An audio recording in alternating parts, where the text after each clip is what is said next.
Ladies and gentlemen, as we are about to begin, please be ready. Thank you.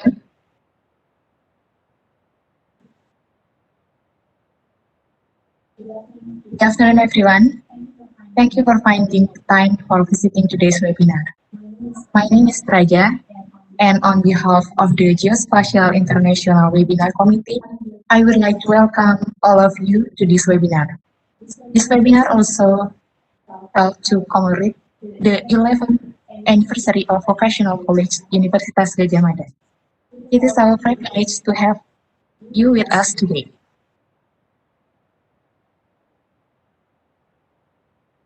We are also very honored to have with us today here in this afternoon, Mr. Taufik Heri Purwanto, the head of Department of Geoinformatics, and also our speaker today, Mr. Syamsul Bahri from Microdrones-USA, and the second, Ms. Rahmatyas Puspaningrum from RPS Sydney, Australia, and the third one is Mr. Jeremiah Ogunla from Rich Initiative Iraq, and the last, Mr. Digantoro Tarmizi from Esri, Indonesia. On this special event, we have several agendas as follows. The first one, we will have opening speech by Mr. Taufik Heri Purwanto, and at the second, we will have the first plenary session for about 40 minutes, and the third one, we will have the second plenary session, and at the end of both plenary session, we will have 15 minutes for discussion. Finally, we will close this webinar at around maybe 3:20 p.m.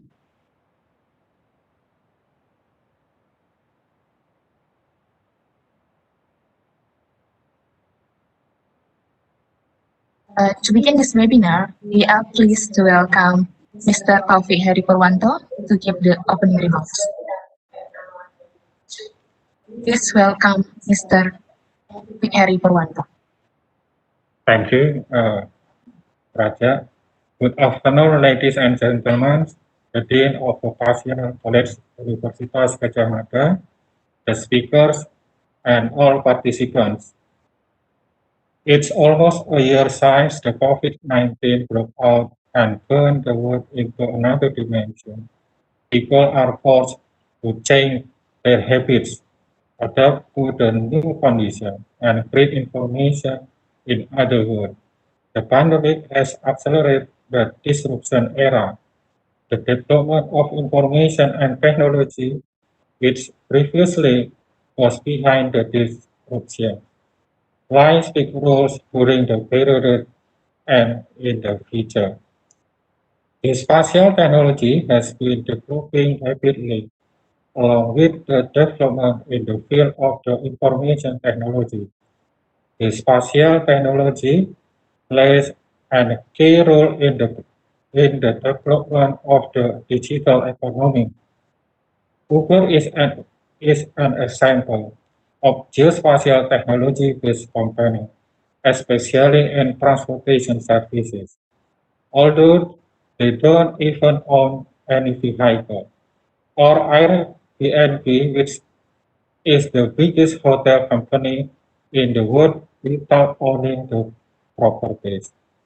John Reinald, the President Utilities and Geospatial Science UK, in 1918 said the location has come of age and has rightly taken its position at the heart of our increasingly digital economy and society.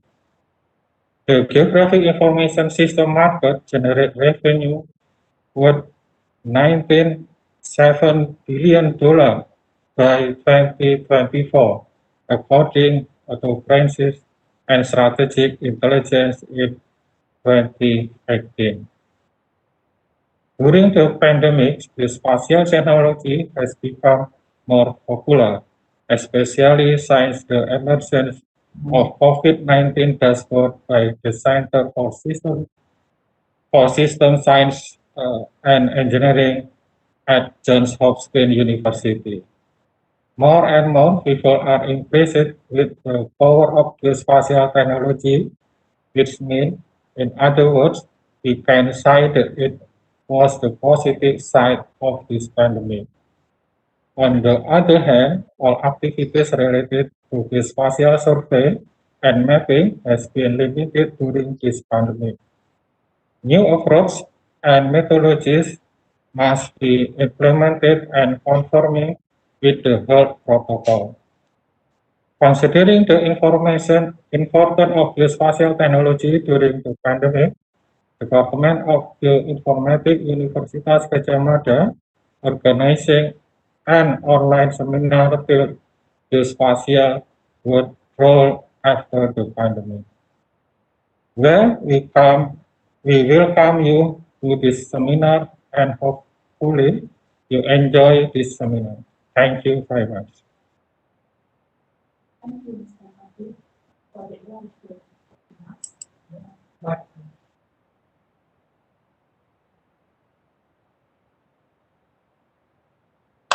Thank you, Mr. Taufik, for the wonderful remarks.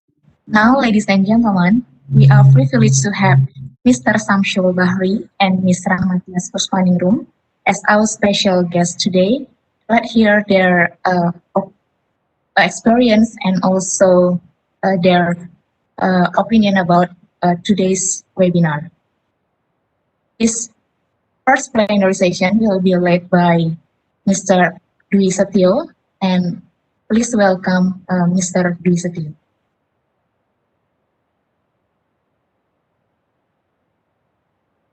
Okay, thank you, Praja. Hello, good afternoon, everyone. My name is Setyo.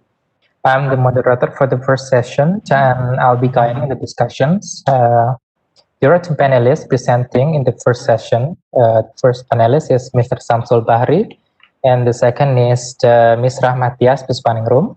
Hello, Mr. Syamsul Bahri and Mbak Rahma. Hello. Hello.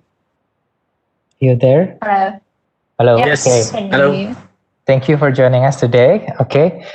Before going to the presentation, I would like to introduce you to our panelists. The first panelist is Mr. Syamsul Bahri. He's a regional sales manager, Australasia from Microdrones USA, and he graduated from Geodetic Engineering, Universitas Gadjah Mada in 2003.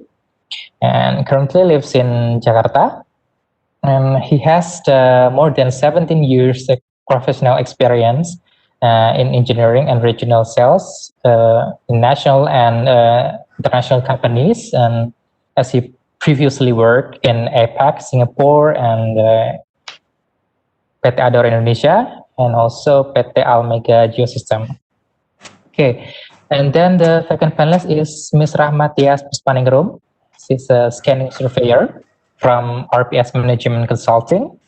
She currently lives in Sydney, Australia, and graduated from Geodetic Engineering, Universitas Gadjah Mada in 2008. Okay. And then she's involved in several projects, many projects. One of them is the Bankstown Airports and also Police Aviation Support Branch Air Facility, if I'm not mistaken. And then the Central Station, and then Sydney Metro Project for transportation in New South Wales in Australia. Well, okay, before heading to the presentation from the panelists, I would like to inform you, after the first session, we're having discussion session for about 15 or 20 minutes, and we'll open live question as well, maybe 3 or 4 questions from the audience. And okay, so now without further ado, let's turn the floor over to Mr. Syamsul Bahri. The floor is yours.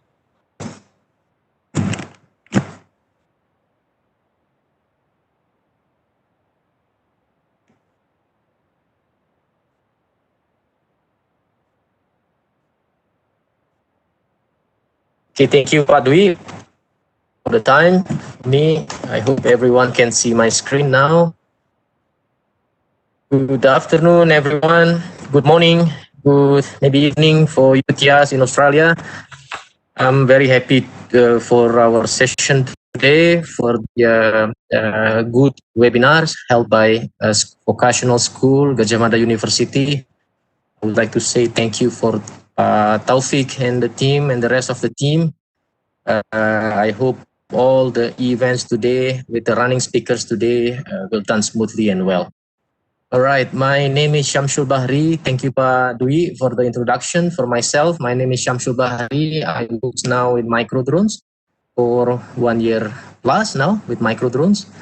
So as the requested by the committee, the topic we discussed today will be roles after the pandemic. So, right, I would like to start with the, okay, I will go quickly with myself, about biography of myself. So as Pak Dwi explained, I just joined Microdrones 1 year plus ago. So before I work in Hexagon Group in Leica Geosystems and Geomax in Singapore for about total 6 years. And then before that, I also work as a mining surveyor in PT Adaro, Indonesia, one of big coal mining in Indonesia, in Borneo. And before that, I also worked for Leica in Indonesia, in Jakarta. So now with Microdrones, at least 7-8 months now, I work from home. So now I'm operating from my lovely city in Yogyakarta. So let's start. So I would like to start first with Microdrone, who we are and what we are doing for geospatial industry, especially. So Microdrones is a drones company. We are not only making a drone system, we are also developing our own software to do the integration with all the hardware we produce, we manufacture, as well as the software and integration for all payloads that we integrate with the hardware. So in total, we are not a big company. We are in total worldwide about 300 employees. So we have office in Canada and the US, in New York, and we also have facilities in Germany, in Siegen city, like about 2 hours from Frankfurt, where our factory is located. And we also have Microdrones Dubai, near the airport of Dubai. And we also have the factory in China, near Guangzhou airport. And we also have Microdrones facilities in Australia, in Adelaide. So as my role as a salesperson for this region, as described before shortly, my region, I'm managing Australasia region, Asia, Southeast Asia, and Australia, New Zealand. So we called it Australasia. So with a total about 40 employees for this region. So if I can describe to all of you about this region. So we have from China, India, Japan, Korea, and all Southeast Asia country, including Indonesia, and also go further to south, we have Australia and New Zealand. So in total, to run this region, myself on the sales role, we also have 6 sales manager in China for China territory alone, and we also have Irene Kwan as a marketing manager. She is based in China as well, and we also have one flight ops and technical engineer from. He is based in Australia, in Adelaide, in South Australia. So when we talk about the pandemic, during the normal situation, if I can explain about my role here, just before the pandemic or during the normal situation, I used to travel among these countries just to make sure our business is growing, our dealer is making a great job in their territory, and just to make sure that all our dealers, all our customers are well educated, I would say, with our product, up to date with all the synchronization we make in Microdrones. And of course, as a sales role, I need to make sure with all of my sales team in their territory that they are performing well. But again, during this pandemic, everything start to become, I would say, more challenging. Not difficult, but a little bit more challenging when traveling, I would say, is not possible for the moment. When the border is closed, the country is not accepting any foreigners to go into the country, including, I think, the same to Indonesia for the moment. So maybe you all can imagine to run our business with this situation is a lot more challenging, I would say. We have 5 active dealers in this region, and also we have 3, I would say, inactive. It means like a sub-dealer in this region. So in total, we have 8 dealers and sub-dealers, and I think the total population for now for our products in this region almost up to 700 units. So as we might know, the UAV or drones business worldwide grows significantly during this pandemic. The reason, one of the main reason is because people tend to now to limit all the human interactions and want to do all the survey job or the, I would say, inspection job without any human interactions. People tend to go without touching the object, go remotely, and then with less people involving in doing the job. So this is, I would say, a kind of benefit we can have during this pandemic for, in general, for UAV or drone business. So as we might also know that lots of new market or new applications is now created during this pandemic. As we know, lots of drones flying above the city. Maybe we can see the drones flying and carry like a liquid to spray any disinfectant or any kind of medicine or any kind of application for public health and security. So, but before that, for drones, especially for survey and mapping industry, it is where micro drone focus on. That the drones is only to use for photogrammetry and LiDAR survey, mainly for survey and mapping, and of course for inspection and monitoring, as well as education. But now we can see lots of new application and new market for drone business, I would say. And now one thing that become more popular is like a public inspection, public monitoring, public area, public space inspection and monitoring for any kind of purpose. In many countries in this region, especially the region that I am managing, that we get a lots of contacts, direct contacts from the military of the such country that they want to do like an inspection in the city and the public area just to control the people activity, what people is doing in there, and then with lots of purposes, especially for the security and public health. This is one of the example how we can do with our technology with micro drones. We can map the city, we can get the high resolution image, we can get the LiDAR data of the city with the very high details, as you can see. And coming back to the pandemic, regarding to the roles, especially for sales activity, we have to deal with lots of limitations, I would say, especially when we would like to conduct a demo on site with customer. For example, we want to visit one mining customer. So our team, our salespeople, and our technician, our pilots, our geomatic engineer has to be on the, I would say, on quarantine for minimum 3-5 days until we get the test result, and then our team can go to the mines to conduct the demo. And then the only thing we can do in the sales that to make the product become more popular in the public, in the market, we have to rely on the digital marketing, I would say. We fully utilize with social media, Facebook, LinkedIn, and any others. And also we organize lots of webinars like this, like today's webinar. We also organize like MD talks, and we have to also follow the health protocol for sure. And we also have to fully utilize on the media. So not only social media, we also expose our activities, our products, our technology, what we produce, and what technology that we are working on the national TV. So far, we get exposed in Indonesia TV and also in South Korea TV for this region. And then in the end, the business decision from the end customer, will take longer.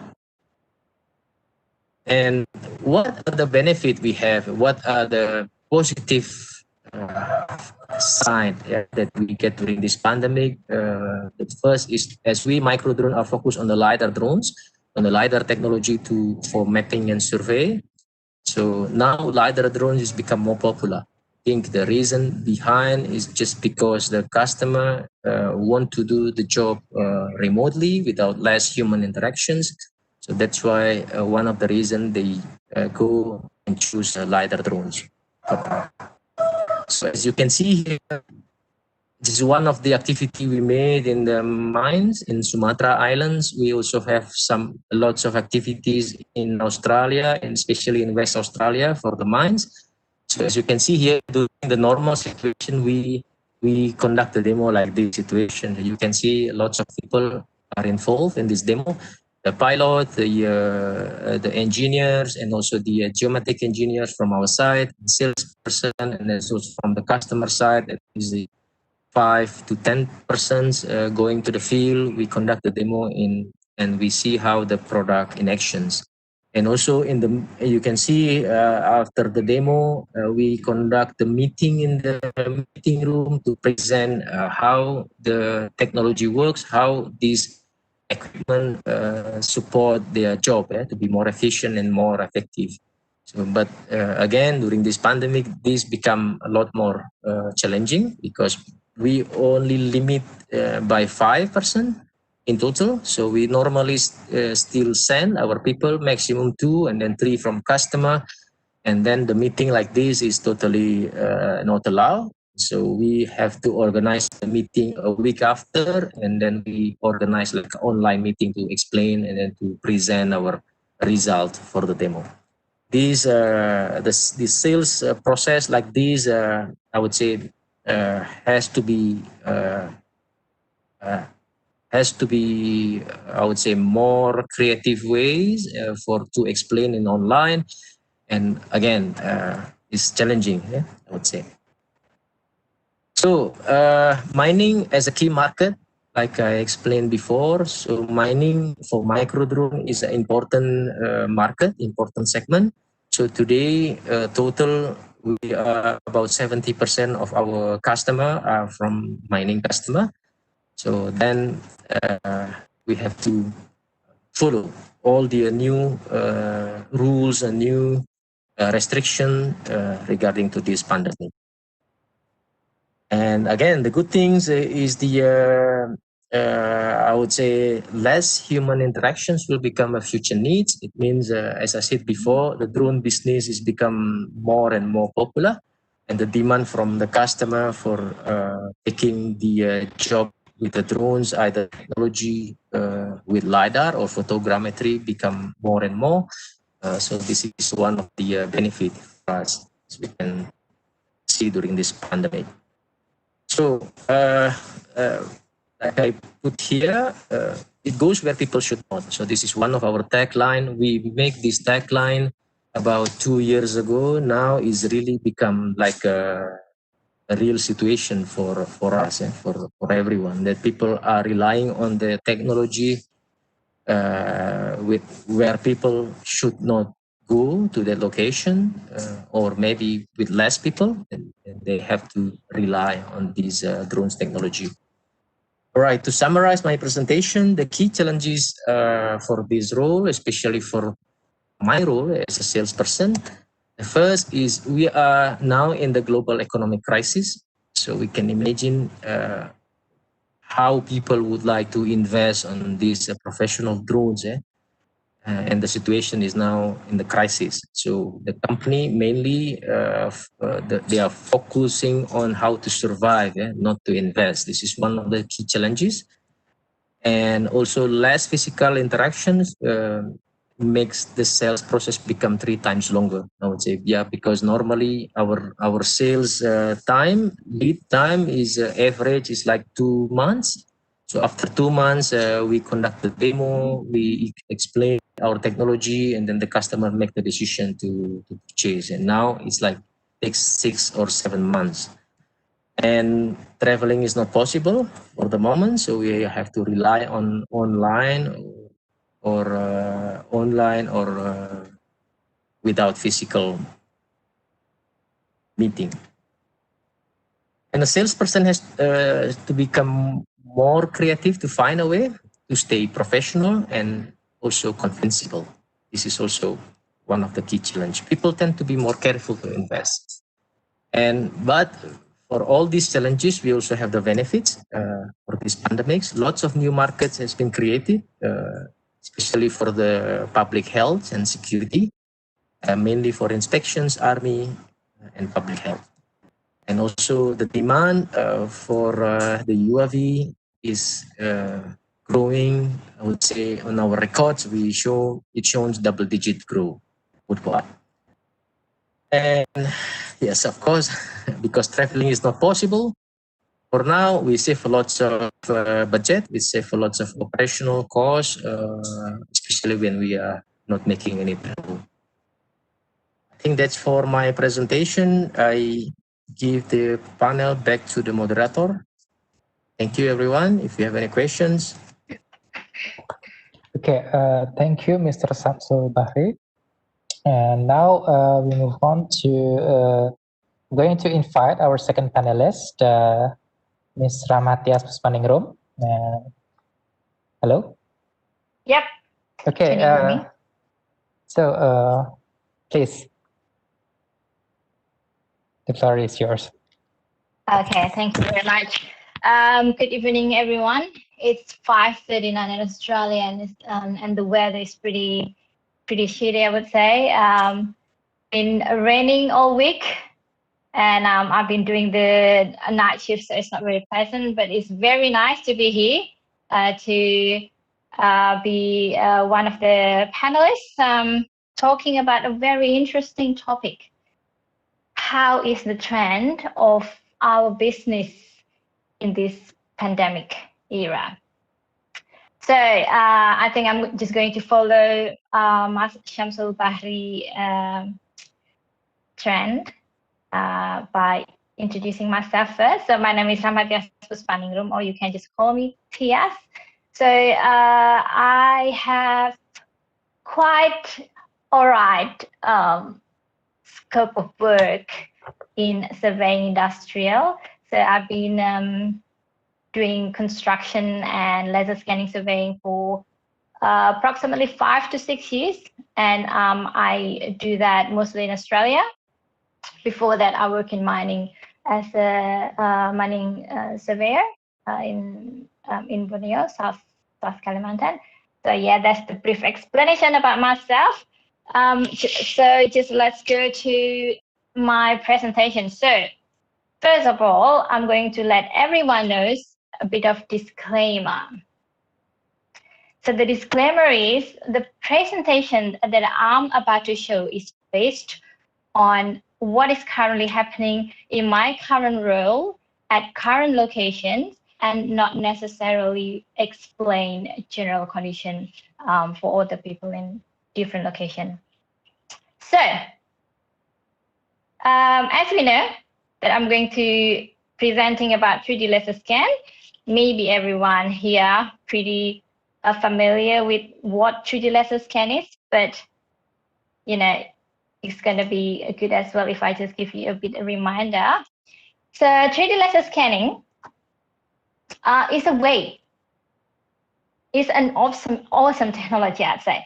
Is a way to capture physical shape of an object and its appearance and transform it into three-dimensional digital data representation. All right, it sounds cliche, but that is actually capturing what 3D laser scan is. Is whatever you can see with your eyes, you can have it in your computer. And the combination of rapid development in hardware, software, and all sort of technology, this 3D laser scan can provide a detailed model that capturing size, texture of the object, that's really amazing, color of real world object, and all sort of stuff that we can physically measure. There are a few ways of doing it, data acquisition by contact and non-contact method. So this is what's so amazing about laser scanner. So the laser scan is converting what conventional surveying does by picking up one point per time into pick up or surveying or capturing millions of points in a push of a button. And for me, that is amazing. So yeah, in the end of the day, we probably, seeing this as a theory, yeah, as in like you capture the 3D model of an object into computer. That's not really, not a really new technology, but the output that we can get from the model that we get in a very, very short amount of short amount of time is unbelievable. So yeah, you can see I'm so excited to talk about 3D laser scanning because yeah, it is amazing. So depending on the platform, there are different types of laser scanner. There's aerial laser scanner. That's what Syamsul Bahri explained before. And there's a mobile laser scanner, and there are terrestrial laser scanner. So in previous time, we see that there are gaps between these three things. Aerial laser scanner would more implemented into surveying where we have to survey a large or big area. And then mobile laser scanner and terrestrial laser scanner will capture a smaller area or micro area that, containing details and that sort of stuff. Next, please. Thank you. So, as I told you before, everyone, that 3D laser scanner is a very awesome product. So there are advantages. There are so many advantages, but what I say in here, what I presented in here, there are just few out of lots. First, increased safety. So laser scanners is very lightweight. It's very compact. You can just bring it everywhere. It allows us to go to an area where humans just can't do it. Or if we can do it, it's going to require, lots of safety procedures, as in measure. For example, there are some cases where I have to go to a chamber. It's very combustible chamber. If I need to go there, I have to gain my entry permit. I have to gain my working in a confined space permit, and then I have to bring my gas detector just in case that the gas is getting dangerously increased in terms of level. But with the scanner, I can just put the scanner in there in a push of a button. I get everything. The client can see everything, and they're happy. So increased safety definitely is going to be on my top list. And the second one is reduced cost. So there are so many times in a conventional surveyor where we surveying some area, right? And then the client say, can I please get the building footprint done, dusted. The next time they said, oh, maybe I need something else. Maybe I need the profile of the building because I need to get the DA plan for the engineer or for the council. We have to go back, measuring the same object in a different way. But with the laser scanner, because we capture everything you can see in your, in your view, doesn't matter what you require at first, you will able to require more from the information that we captured before. The third one is reliable information. So more information that we gathered in that short time help the engineer and designer to eliminate assumption because of the amount of the data and fact that you can just extract from the point clouds. The next one is versatile products. So this 3D model that you have in your computer that you can render, that you can play around, that you can view, fly through, can produce lots of many different deliverables. You can just give the client a PDF. You can give the client the point cloud. You can give the client TrueView is like a viewing platform. You can give the you can produce or give the output as a two-dimensional, or you can produce a monitoring, deformation analysis and that kind of stuff. So many, and it's just uncountable. So yeah, versatile products is in the list as well. And the next one is digital twin integration database, which gonna be a very good thing for us because that's can be our selling point in this era that we're gonna explain later. And the last one is realistic viewing platform. Seems like this is the most basic output, but actually outside there, who is not a surveyor, another stakeholder, the client, the engineer, the architect, or probably just someone who's interested in the project, viewing is such a good value for them. Because we as a surveyor, we're very familiar with looking at the data, looking at the map, looking at the 3D object. But for people outside, it's pretty amazing product. So yeah, next.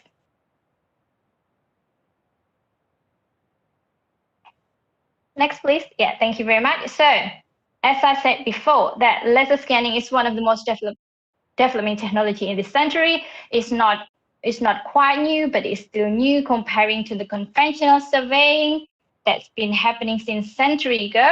But it's pretty new. Yeah, so the study and the development started as early as 1960, but back then everything is just still too heavy, still too slow, so it's not quite practical. Until mid-1990, it's become widely spread and affordable for everyone, especially construction industry, but it's not limited for construction industry. It's as well used by the entertainment industry, the medical, the engineering for the I would say the reverse engineering, the urban environment, the planning and design, and etc. So that's as well thanks to the increase of the computer capacity and software with algorithm for more complex processing and large data handling. Because when we're talking about LiDAR data or laser scanner data, we're talking about millions of points in one single shot. And then, when we're working in a big project, we require a very powerful processing machine. So this is the laser scanning brief history. And since then, the application is just widely spread in large area of industries. So next, please. So according to the research director Ralph Rio, the principal author of ARC, 3D laser scanning is an exceptional dynamic market. The technology advances in the areas of workflow, software, and easy to use are rapidly expanding the application for it. All right. So this is just the list of few things that we can use with the 3D laser scanner. So if I can draw a curve, it would be a trend that going upward. since the early development of laser scanner. And the forecast as well is going rapid. But what's happening in this world is 2019, there are COVID, which no one think about it before. No one thought that, as a generation in this year, where wars and famine and everything is already happened before, will happen in our generation. So it's a bit unprecedented. No one knows that it will come. Next, please. So, next, please.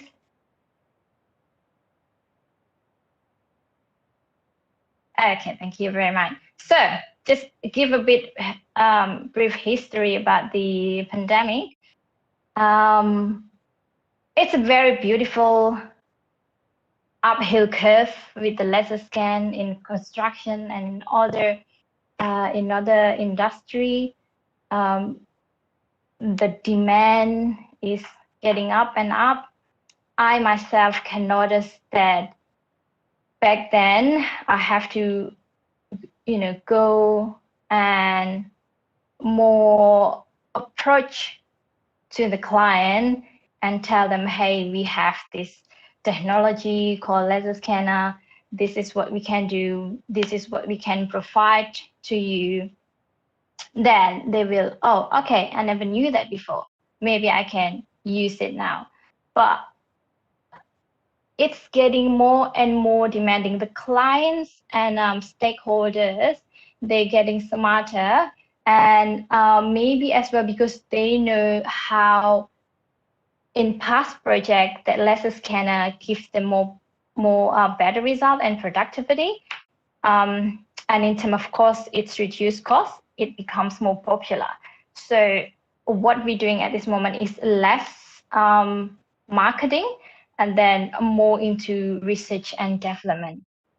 So the trend is really, really good and really, really promising until March 11, 2020, the WHO declared the global pandemic caused by the spread of COVID-19.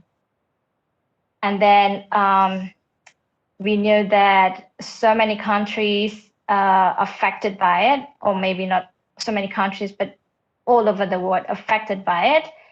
And the government putting restriction in place. In Australia, on the 20th of March, the government putting restriction in place to stop the spread. We did it in stage, and the worst stage at that time when we had so many cases happening and so many community interaction that causing the COVID spread even more. We're in a lockdown station condition, and not just we're in lockdown, but there were so many restriction and rules.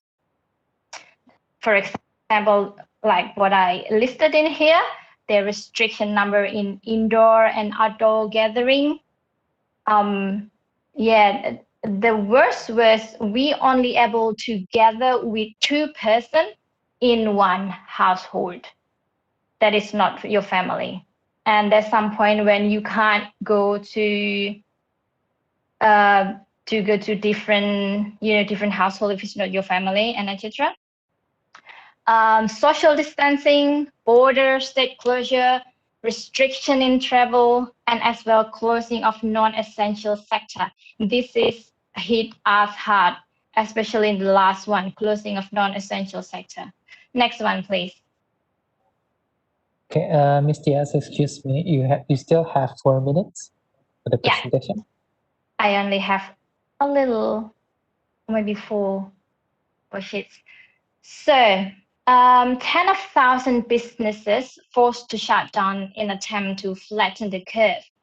So there are job loss, there are job vacancies dropping. I don't want to, like bring the young graduate mental down, but there are job losses and job vacancies dropping that maybe will bring us to, it's a bit hard for us to get a new job when we graduate.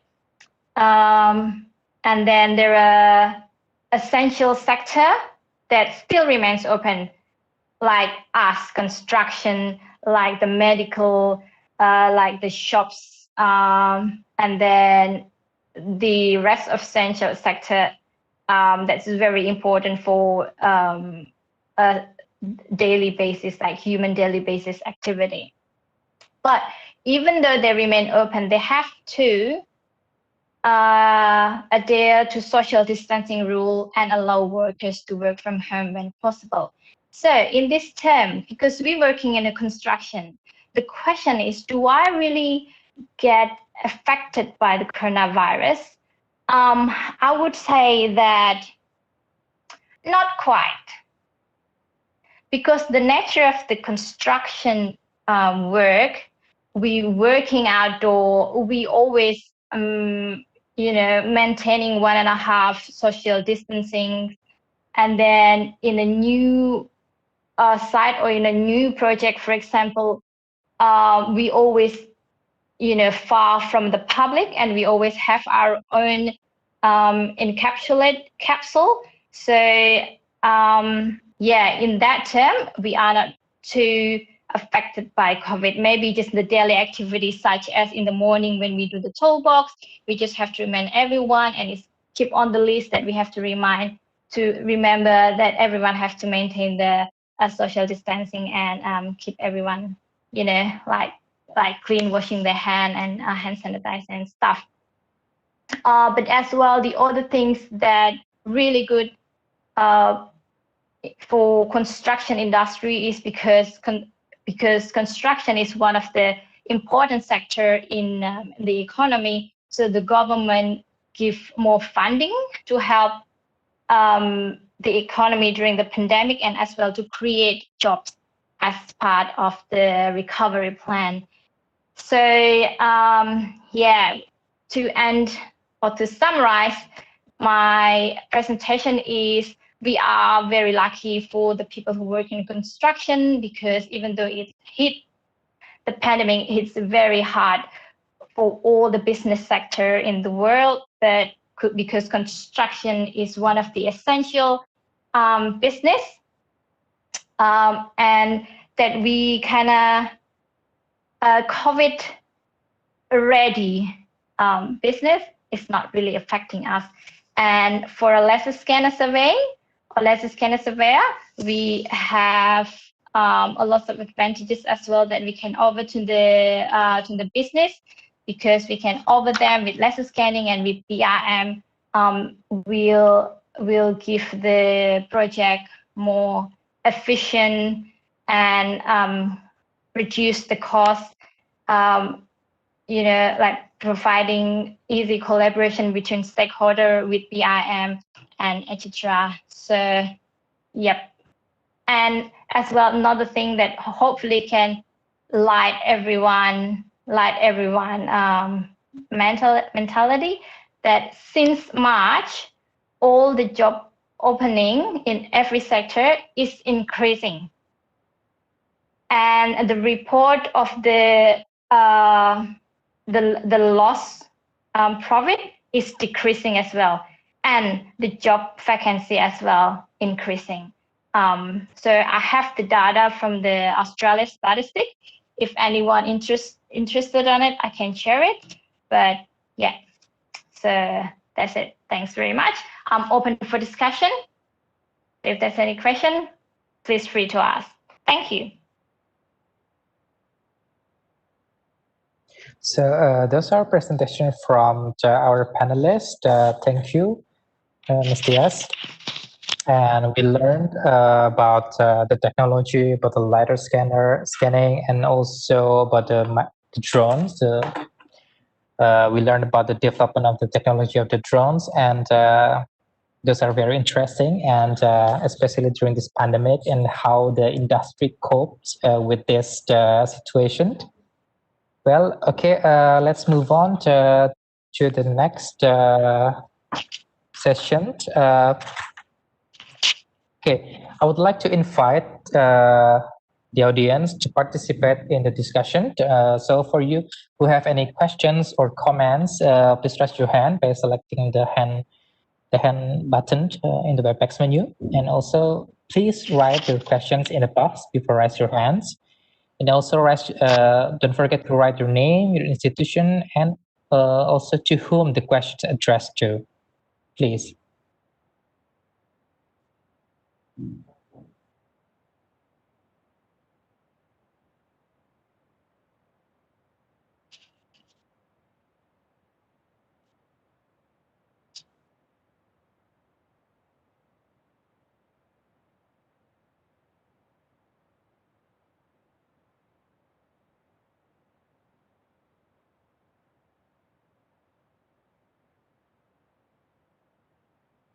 Wait, let me check the questions. Okay.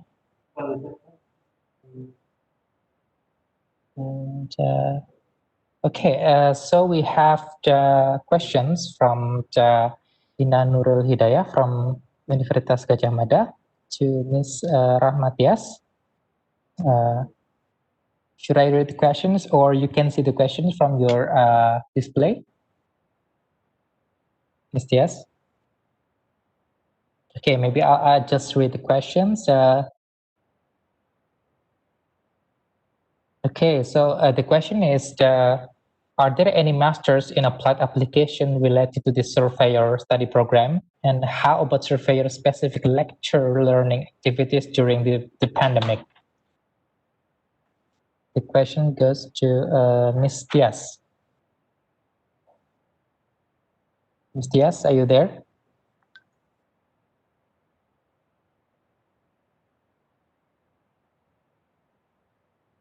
Hello, Ms. Tias, are you still with us? Oh, sorry, yeah, I muted. Sorry, can you repeat the question? That's okay. The first question is from Ina Nurul Hidayah from Universitas Gadjah Mada to Ms. Rahmatyas. Question is, are there any masters in applied application related to the surveyor study program? And how about surveyor specific lecture learning activities during the pandemic? Yeah, there are a few universities in Australia that offering laser scanner and other more advanced application in surveying. I have to look at it again, but I'm sure the one that is really good is in Queensland in Australia. And what I heard from my friends around me who's studying surveying, they're doing the online lecturing. But yeah, they are very good in terms of the surveying study in here. So if you want to look for the master degree, go to Australia. Yeah. Okay. So and then we have next question from Nur Muhammad Farda from Faculty of Geography, Universitas Gadjah Mada. This question is for Mr. Syamsul Bahri. How to conduct field surveys during a pandemic? That's very interesting questions. Hello?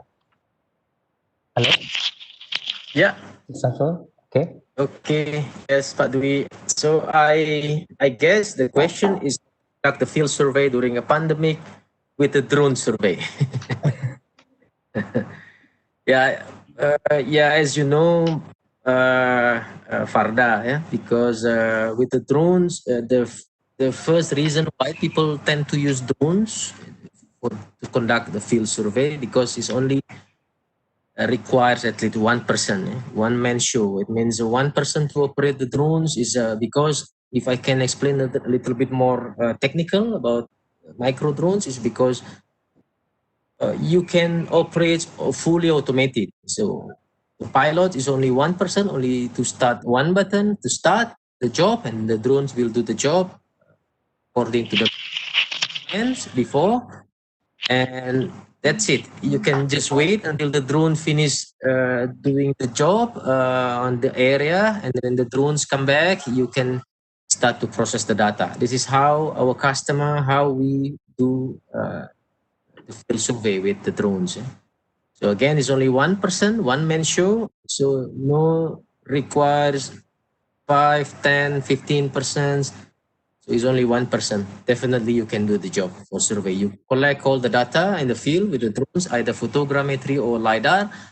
And when the drones come back, you can take the data and start processing the data. That's it. And then within 2 hours, you get all what you need. Okay, we still have time, so we invite participants to ask questions or give any comments. Okay, so the next question is from Wulan Arnianti from UGM. And how is the impact of the pandemic, COVID-19, on geospatial sector? And can this impact be beneficial for geospatial workers, or it can be negative? This is for Mr. Syamsul Bahri.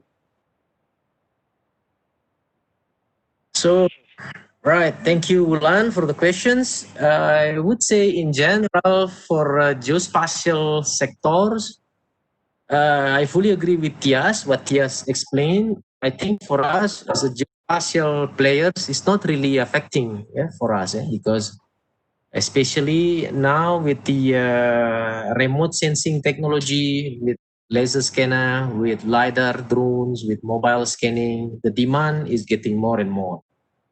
But of course, we have to adapt ourselves as workers in geospatial sectors to the new situation, to the new normal. So I would say here, in general, it's not that really affecting. Just I can see myself, I see opportunity is getting more and more. It's more open, wider for geospatial player like us, but especially on the remote sensing area, not as a conventional survey, I would say. Okay. Thank you. So we could say that the business is immune to the COVID-19. Okay. It's not immune, but we have the capability to offer more to the industry. Exactly. Yes. Okay, so the next question is from Wahyusri Harini from LSP Survey Pemetaan ISI. How to manage the works during pandemic for the terrestrial survey, especially in Jakarta with so many people there with very densely populated area. This is for Mbak Rahma, for Ms. Rahma. In Jakarta, you said? Yes, especially how to manage the works during pandemic for terrestrial survey, especially, for example, in Jakarta with densely populated area. Yeah, all right. So it depends on what kind of policy that the government apply in the area, I reckon. So, like, for example, in Australia, if we're going to do the surveying in the very dense population, as long as we maintain the 1.5 social distancing, it will be fine. And most of the time we outdoor anyway, so we not close contact with everyone. So I would say that the survey will not necessarily have to be modified a lot. Will remain the same. But again, it's back to what the policy that the government apply in that particular area. Okay. Yeah. So and maybe it's better. And maybe it's going to be better if we, applying the new technology such as laser scanner or drone, because it's just more remote and safer. Okay. Okay, so from one more questions from Ega Anistia to Ms. Rahmatyas. May I ask you if it's possible for 3D laser scanner to be integrated with the unmanned drone for monitoring and detecting illegal or suspicious activity, for example, like fishing or like fishing. It's quite issues in Indonesia. Oh, yeah, right. Oh, definitely, yes. Well, the drone itself, it's a so what been explained by Syamsul Bahri, and maybe Syamsul Bahri can give more explanation of this. But it is a combination. It's a technology that combining the laser scanning and the drone. Yeah, unmanned. Yeah, and the drone unmanned drone. So yeah, and since it be able to capture large and coverage area, that's definitely, and I'm pretty sure that's been done as well. Okay, maybe Mr. Syamsul Bahri can add more about this. Yes, sure. So yep, laser scanner, yes, has been integrated with drones technology, but the laser scanner size is a lot more smaller, I would say. So what we have now, it is popular for laser scanner that is integrated with our drones. The weight is only 1.6 kilogram, and the size is just not as big as I would say two coffee cups, normal cups. So it's quite small. And the biggest laser scanner we can integrate with the our drones, the size is about 5.5 kilograms, and the size is about 20 by 15 centimeter. That's what we can integrate with the drones. And because the drones is very sensitive to the weight and size, it has to be, aerodynamic a lot to, when the speed cruise is up to 10, 15 meter per second when it's on job, on the missions. So yes, answer is yes. Thank you. Okay. So since we're almost out of time, in 1 minute, okay, let's say maybe you can give a main message that would you like to the audience to take away, maybe from Mr. Syamsul. I would say yes, during this pandemic, I know everything is more challenging now, but we have to stay professional as the geospatial workers. Stay professional, stay positive, and yeah, lots of opportunities out there. Just follow the new normal situation, and I believe we all can survive. Thank you. Okay, so from Bahtias, maybe? Yeah, just following Mas Syamsul Bahri saying that, we're in a very, very hard era at this moment. But if you want to put or invest your time, this is a good time for you to invest into research and development, because the industry, they start to find what's the best way to, to work in a smart way, not a hard way. So research and development is very good time to start. And because everyone is start realizing that digitizing data is important and bring more value. So yeah, learn into it even more for everyone. Thank you. Okay. So thank you for Mr. Syamsul Bahri and to Bahtias. So, and well, the schedule has given me the cue to stop. This is the end of the first session. Stay tuned because we still have 2 other speakers joining us after this. And so I would like to thank everyone for joining us in the whole first session, and also to the panelists. Thank you so much. And now I'll give the time to Praja. Thank you. Yeah, thank you, Mr. Dwi, and the speakers for sharing with us. And moving along, we move to the second plenary session with Mr. Jeremiah Ogunla and Mr. Digantoro Tarmizi, and this session will be led by Mr. Hendy. Sorry. Please, Mr. Hendy, the floor is yours. Okay, Bismillahirrahmanirrahim. Assalamualaikum warahmatullahi wabarakatuh, everyone, and thank you, Mbak Praja. Hello, everyone. Good morning or good afternoon, good evening, wherever you are. I hope you're doing well. And my name is Hendy. I'm from the Department of Geoinformatics Science, Vocational College, Universitas Gadjah Mada, and I'll be guiding you for the second session of this webinar. And it's an honor for me to be here. In this session, we will have 2 panelists as well. Our first panelist is Mr. Jeremiah Ogunla, or Mr. Cherry, from READS Initiative, Iraq, and also Mr. Digantoro Tarmizi, or Mr. Tiki, from Esri, Indonesia. And our first speaker, or our first panelist, will be Mr. Jeremiah Ogunla. Hi, Mr. Jeremiah and Mr. Digantoro Tarmizi, are you there? Yes, Hello? I'm here. Yes, I'm here. Okay, thank you very much for your assistance here. And right now, the first, I'll give an opportunity to Mr. Jeremiah Ogunla from REACH Initiative. But before we start, I would like to read a little bit about his profile. Mr. Jeremiah Ogunla is working in a REACH Initiative. Actually, it's based in Switzerland, but there are many chapters around the world, and Mr. Ogunla is in charge in Iraq. REACH Initiative is a leading humanitarian initiative providing data, information, and in-depth analysis for context of crisis, disaster, and also displacement.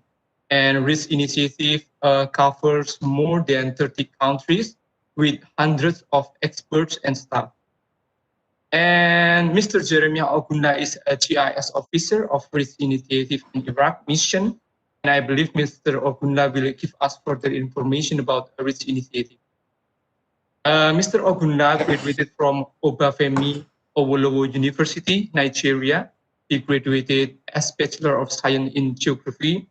And for his master, he graduated from United Nations University, Institute of Environment and Human Security, and also University of Bonn, Institute of Geography from Bonn, Germany. It's such an amazing and nice university in the city of Bonn, one of the best universities in Germany, especially for geography. And he has been involved in many volunteering projects. In 2016 to 2017, he joined the Deutsches Rotes Kreuz Bonn, or the German Red Cross, as volunteer at the refugee home in Kreisverband Bonn.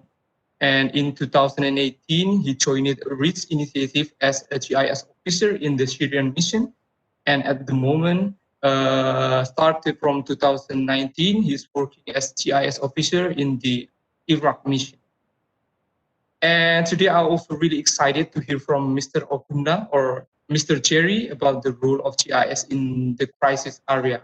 How important is GIS in solving spatial problems and providing precise information for decision making and the changes during the pandemic as well.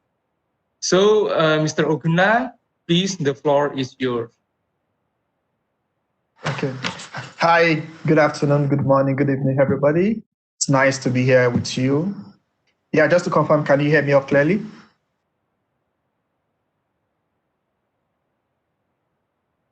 Yes, sure. Okay, great. Yeah, so thanks for the brief introduction. So my name is Jeremiah, but I can also be called Jerry. So I work with REACH Initiative. So REACH Initiative is a Switzerland-based NGO. So we work majorly in the humanitarian sector, and we do a lot of research also on climate change and disaster risk reduction. So I've been with this initiative since June 2018. So I worked formerly in the Iraq mission, in the Syria mission, but I was based in Jordan. And I've also supported other missions with this NGO in Nigeria and in Turkey also. So today I would just like to talk about what we do, how we use geospatial technology for our day-to-day activities, and also to charge, since most of our audience are students, to charge students for them to be able to see the role of geospatial technology in the humanitarian sector. We know most people, they majorly focus on maybe the engineering part of the GIS, but GIS has a lot of benefits and a lot of application. Looking at the COVID-19 also has been able to show a lot of institutions like the John Hopkins University to see the role of GIS could play in the humanitarian and in the health sector. So I'll be going through the slide. So today I'll talk briefly. I have some outline on what I would like to talk about. So I'll talk briefly on what REACH Initiative is, our strategy framework, what we do and how we do our day-to-day activities, the regions where we work in. Then we'll talk also on using the Iraq mission as an example to show you some of our work. Also, I'll be talking about the different opportunities for maybe students who want to join REACH Initiative or who want to join the humanitarian sector, how they could start their journey or how they could start their career. And also I will share some other NGOs that work with geospatial technology and also maybe some resources for people to learn and things like that. So firstly, what is REACH Initiative? So REACH is a leading humanitarian initiative, which was formed in 2010 by 3 major agencies: Untitled, which is a UN agency that deals with satellite imagery. Then we have Acteur, which is a French NGO, and Impact Initiative, which is also a Swiss NGO. But what is the main purpose of forming this NGO? Often in the humanitarian sector, we have a lot of NGOs doing interventions, but we have very few NGOs that does research or have geospatial technology. So that's one of the reasons why REACH was formed, which is like to have information management that will be able to like help the humanitarian system for their day-to-day activities. So our main mission is to humanitarian actors effectively respond to the need of critically affected communities. So how do we make the humanitarian actor to effectively respond to some of these communities? So we do this by having like evidence-based information to support some of the activities in this sector. So also we also strengthen based decision-making by humanitarian through effective data collection, management, analysis in context of crisis. So as I said before, so REACH as an initiative, we don't go about maybe going to camp, giving intervention, but we majorly do research. So we work based on evidence-based data collection. And we try to like portray this in form of maps, graph, dashboards, and the likes. So our strategic framework, so we work like in 3 major sectors in the humanitarian system. So we work in multi-sectoral planning. So the humanitarian system has a system called the sectoral approach. So like if you want to do something on maybe health issue, on nutrition, so you have the health sector, which is like the sector that work on this. So we have like if you want to do maybe distribution on non-food item, we have the SNFI sector. So because this different sector also, they cross across, they are cross-disciplinary also. So REACH as an NGO, we do a multi-sectoral planning. So whereby we have like different assessment that is not only focused on one major sector, but that across all sectors. So we assist in leading some of this assessment also. So currently for an example of this is what we call the HNO, Humanitarian Need Overview, which is an assessment that is done yearly to prepare for the next year. So what the Humanitarian Need Overview does is like to look at all sector in a particular country. For example, Iraq, look at wash, look at health, look at people in need, look at maybe the vulnerable in terms of like the elderly, look at the refugees, then you look at what are their needs. This is what will help you to plan for the following year. So we lead most of the project in this multi-sectoral planning. Then we also do sector-specific planning. Maybe we want to do an assessment which is like focusing on wash. So we lead some of this planning also. Then we also do a lot of assessment on people in need, like people who are like displaced from another country. You know, Iraq and surrounding countries are countries that have been in crisis for a lot of time now. So in Iraq now we have a lot of refugees from Syria. So we also tend to like track the movement of these people. But what is the main reason of tracking this movement is to see like, okay, what is the current situation from where you are coming from? Then if you come to Iraq, where are you going to? Then to know like what are their immediate needs. And the reason for this, most of this thing is to inform the wider humanitarian communities. It's like, oh, these are the needs, these are the gaps that we need to fill in this area. And also we do another project relating to this called the infrastructural camp mapping. So we have like close to 40 camps in Iraq. So twice in a year, we map these camps. So we just update the infrastructure in these camps. So, and the reason for doing this is to show like the camp management, the donors, to see like, oh, this is the current state of the camp. These are the needs of what we need in the camp. And we do some other analysis, like looking at spatial analysis to see like, oh, what is the distance between a latrine to where people are living? So these are some of the analysis we do with ArcGIS. Also, we do a lot of other projects such as humanitarian situation monitoring. So if there's a crisis in a place, like for example, when we had the flood in Mozambique, we had our team deployed to this region to look at, oh, what is the current situation here? So we have like humanitarian situation monitoring, like having like a 24-hour monitoring of the current situation. Also, when we have like offensive in Syria, also we try to monitor what is the current situation, where are people moving to, what is the need of people. Then we have some rapid need assessment, which can be like maybe in 3 days, maybe we see that, oh, there's an escalation somewhere, and we really need to see, oh, what is the current situation that we have ready-made to do this rapid need assessment. So we have other sectors that we work with. Also, we have like the food and security sector. We have mixed migration, we have movement intention. So these are some of the other sectors we work on. So how do we do our work? So for REACH initiative, majorly we do assessment. So we have like 3 different departments. We have the assessment department, we have the data analysis department, and we have the GIS department. So when we want to do an assessment now, we get our data by going to the field, or we partner with other NGOs, which are like the interagency assessment. So when we do this interagency assessment, so we get to in charge with maybe WHO or OCHA or IOM, and we ask them, oh, we are doing this assessment in this particular sector, and we see like this sector is like your focal area. We need, what are the data you have? So we try to share ideas, share data, share information. So, and also we do remote sensing analysis. So we are partnered with Universitas, which is in Geneva. So they provide us with satellite imagery. So we do a lot of analysis with satellite imagery. We do like, recently we did a wash output in Iraq just to look at how the Euphrates River has been shrinking over the years, and like to look at, oh, what is the amount of rainfall falling in Iraq, because there has been drought in Iraq over the years. Then we do joint analysis with other NGOs also. Then most of these are reports. When we get some of this data, what do we do with them? So we produce them in form of fact sheets, reports, we have interactive maps, we have dashboards and the like. So with REACH initiative, since inception, when the organization was formed, we've been active we've worked in 40 countries. At the moment, we have 23 active missions in the whole world. Most of our missions are in Africa, in the Middle East. We have also in Colombia, in Latin America, we have in Colombia.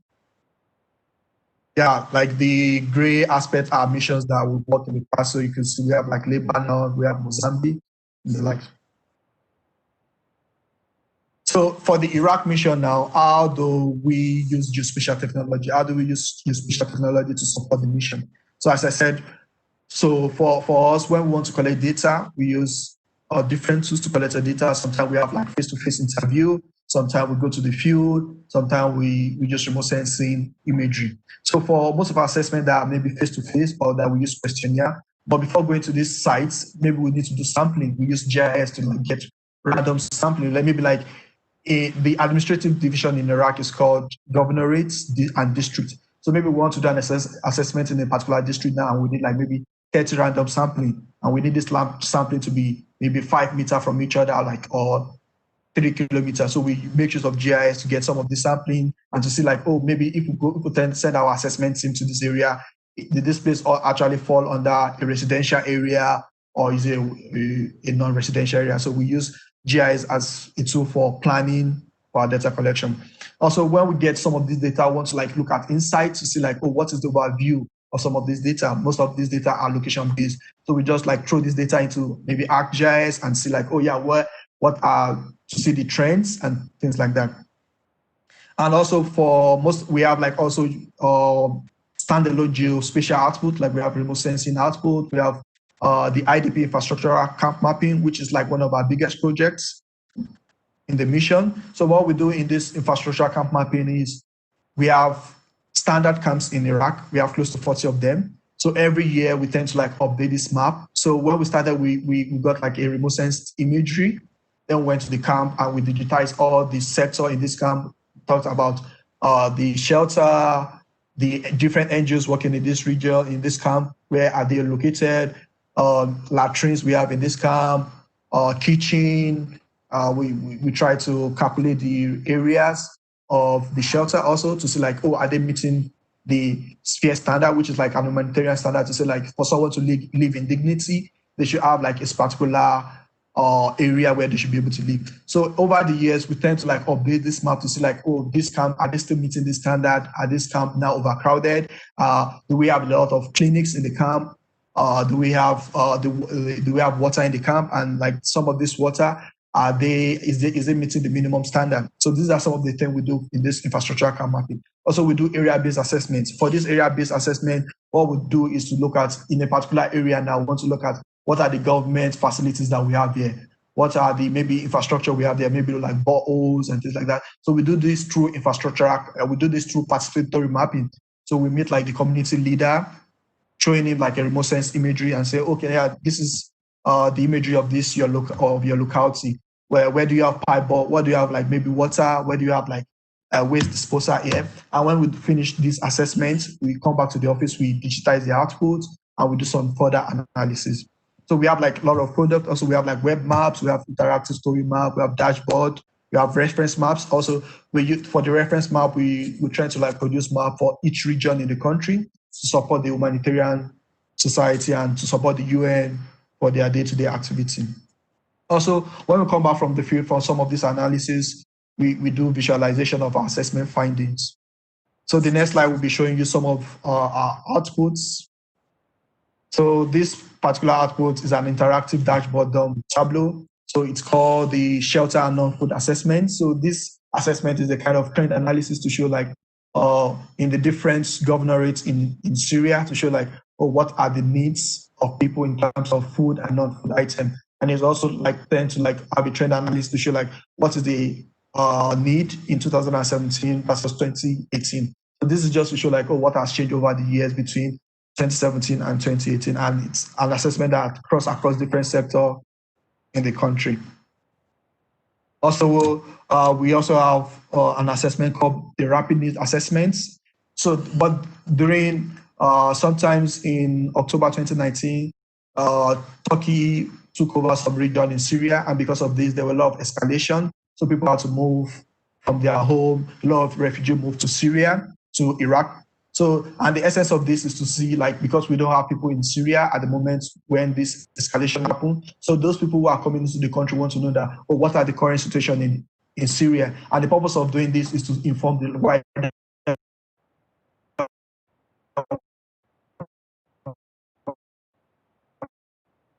people in know that what do they have? Do they have Cherry, what are their needs? Do they have money? Do they have place to stay? We got some problem connection a little bit, I think, so maybe you can just like represent again for the last minutes, maybe. We missed some from you. Yeah, start from that. Thank you. Okay. Yeah, so for the very first, so this slide is just showing some of our outputs and our project that we've done in Syria and in Iraq. So for this particular project, it's called the shelter and non-food item. So this is done in Tableau. So the essence of this is just to show the shelter cluster, which is like a wider humanitarian society. So it's like, for this assessment that you did this particular year, we could visualize it. So for example, if I'm working in the wash sector, I can just go to the tab that has to do with wash and see the result of the assessment instead of me reading maybe a 100-page report. But with the interactive dashboard, you could go to specific sector that you're interested in and just see the result of this assessment. So the next one is for a map, which is like a map that we use for a report that we did. So this is for the Rapidness assessments for displacement from Syria. So in October 2019, there was an escalation in Syria. So we did this map to show the humanitarian society to see like, what are the needs of people who are coming from Syria to Iraq? So this is just like visualizing where they are coming from and where they are going to. And also like this is an area-based assessment in Iraq, which is like done with participatory mapping just to see like what are the service centers in the country. So with this one, we just show like, this is where we have maybe filling station, this is where we have market, and we could do further analysis to see like proximity of maybe a police station to where people are living or proximity of the health center to where people are living. So this is also the area-based assessments. Yeah, also we do a lot of like damage analysis because Iraq is a war-torn country. So up to now, the country is trying to reconstruct and rebuild. So, but to know what is actually on ground, we want to see like, so we do a lot of assessment to see like maybe in a particular area, we want to see like what is the extent of damage. So this is done with machine learning to see like we train the data to see like, we train few data and see like, these are maybe area that have been damaged, and we're trying to like verify this by going to the field and see like, does this actually mean what is actually on ground? Also, I said like in the past, also like some of our assessment, we do them in fact sheets and reports. So we also visualize some of our output also in form of reports. And also we do a lot of like, so this is done with ArcGIS Online. So this is like a wash app done for the wash sector. So for this, we just tend to see like what are the boreholes in the country or reservoir. So we're trying to like do this. So for the water sector, they could see and come and say, we want to see what are the water treatment plants in this region. So maybe, for example, I'm interested in my particular region. I want to see or what are the functional ones. So me as a watch expert, I can just come to this app and see like, oh yeah, this is the location where we have this, and see the condition of it. So this is an example of one of the camp profiling that we did for the infrastructural camp mapping. Yeah, so this is another remote sensing analysis that we did recently for how the Euphrates sheet have been shrinking over the years.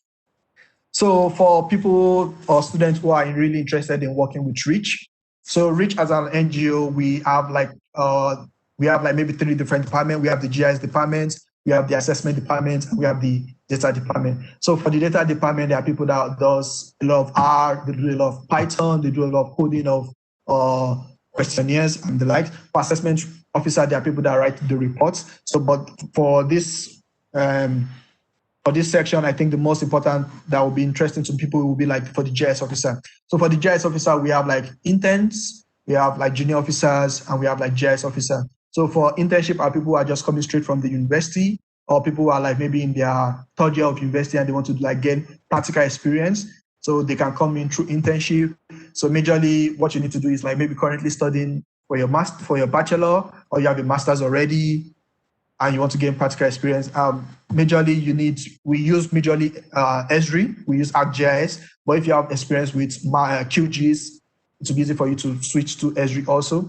Then you have to know maybe a bit of R, then you have to know some surveying collection tools such as Kobo, Toolbox, or ODK. But some of these tools, it's not a must you have to know how to use everything. But majorly, ArcGIS is majorly what we use. So if you know how to use ArcGIS, yeah, all these other tools will be easy for you to like switch to. Also, over the years, we've been tend to using Tableau also for interactive dashboard. So if you know how to use this also, these are also like a very useful tool for you to, if you want to join us. So like the language of instruction in most of our mission is English, but for French-speaking countries like Burkina Faso, Sierra Leone, and the likes, so if you know French, that will be an added advantage. Then also, it's also nice, like if you're coming to a region like Iraq, to have like a bit spiritual experience, or maybe just having a background experience about the country. That's also nice. Sorry to interrupt, Jerry. You have 2 minutes left.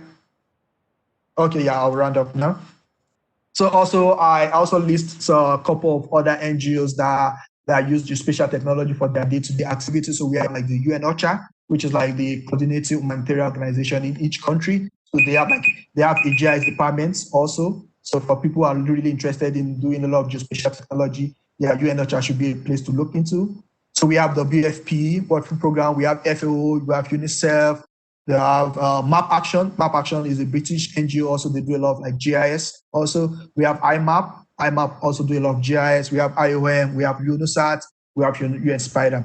So, and also like looking at the current pandemic, the COVID-19, we have a lot of trainings. Like we have a lot of like, maybe like Esri now, we have the Esri conference, I think 2 months ago. So there have been a lot of trainings, which are trainings that are also actually paid, but because of the COVID-19, most of this training are actually free during this period. So I will encourage students to like make use of some of these opportunities. For example, I know Esri has a lot of training on their website where you can learn a lot of things if you really want to get deep into GIS. Then Tableau also, it's free. As a student, you get free license for Tableau. You can develop yourself on this. There are a lot of geospatial training on Udemy. Also UN Spider, I did an internship with UN Spider. It's a UN agency in Bonn. So they have a lot of training on both disaster-based and climate change-based geospatial training on their website. Then if you need to get a job in the humanitarian sector, there's this site, it's called Relief Web. They have a lot of GIS opening there. So I think that should be all from my side. So if you have any question, or maybe during the lecture. Okay, thank you very much, Cherry. Please, a big applause for Cherry. It was such an interesting topic. And we have learned from Cherry how geospatial technology play an important role in the crisis area, especially in doing a rapid assessment for decision making, and how reads also provide a precise information for decision making, and it's also really necessary, especially in the conflict area, to find the best solution regarding the problem that they find there, like logistic and also disaster related as well. And there are also big opportunity for you to join REITs. And actually, they are also working really good with GIS as well. And Jerry also said that the REITs is also use a product from Esri. So it's also related to our next speaker because we have one speaker from Esri Indonesia. So this will be quite interesting. So before we start to the next speaker, please give applause to Cherry once more. And then I would like to remind the all of our attendee or participant, if you have any question, you can just write down on the chat box your name, your institution, and your question, and to whom your question is addressed. You can also raise your hand, and we can directly give the time for you to ask. And then right now we are going to our last speaker. Actually, today we're supposed to have Mr. Cahyo Nugroho for the last session, but due to some certain circumstances, our fourth panelist, Mr. Cahyo Nugroho, is not able to join us today. But don't worry, we have his replacement, Mr. Dirgantoro Tarmizi. Hello, good afternoon, Mr. Tarmizi or Mr. Diki. Good afternoon. Hello, good afternoon. Okay, thank you to be here with us. And I'm pleased to welcome Mr. Dirgantoro Tarmizi from Esri Indonesia. And Mr. Tarmizi is industry lead at Esri Indonesia. His specialty is location intelligence, geographic information system, digital transformation, trade marketing, business plan, and many more. He graduated from Universitas Indonesia for his bachelor. He graduated as fresh graduate, majoring economics university, and he also did some summer semester, I guess, in University of California and Brown University. And for his master degree, he graduated from NUS, majoring business administration for his master degree. And today he will be sharing with us about his expert opinion on how the pandemic changed the geospatial industry. With that, I ask you to give full attention to Mr. Tarmizi. And Mr. Tarmizi, you have 20 minutes. The floor is yours. Okay, thank you very much, Mr. Hendy. So hopefully you can see my presentation already. Yeah, sure. We can see it clearly.